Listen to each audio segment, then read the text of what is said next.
Uganda Civil Aviation Authority had an annual budget of 401 billion during financial year 2025-26.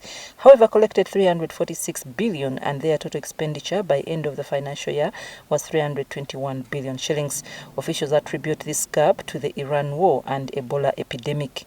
The authority that currently facilitates 2.3 million passengers estimates to increase the number to 3.5 million passengers, hence the need to have another terminal at Entebbe Airport. Uganda Civil Aviation Authority, however, decries the big and growing debt by government agencies. The overall debt as at 30th June was standing at 233 billion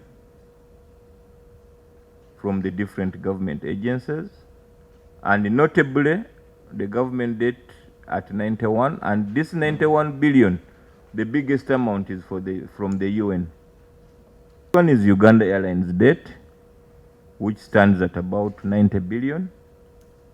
Actually, as of yesterday, I think they paid like 11 billion. It has come down slightly. I'd like to request you to give us a written report detailing a clear and itemized debt recovery plan.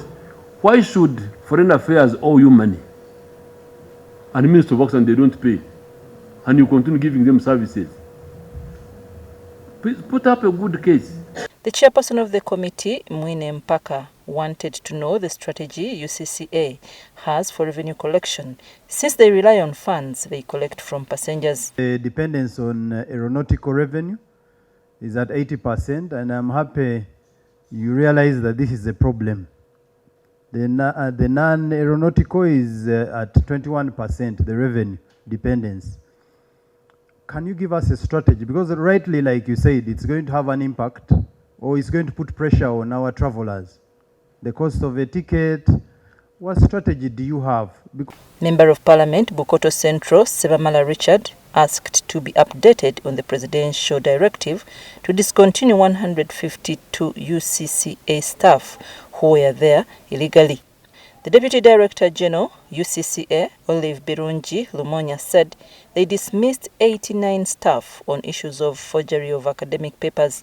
This sparked off a heated debate in the committee. Could have entered Uganda Civil Aviation Authority with your O-level or A-level, but when verification was made by to UNEB, UNEB confirmed that in one of your submissions there was a forgery.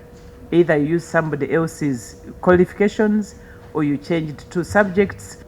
On top of that, Chair, we withheld their terminal benefits because to us, much as they had worked for those years, they had worked based on forgery qualifications. So then, positions are we referring to?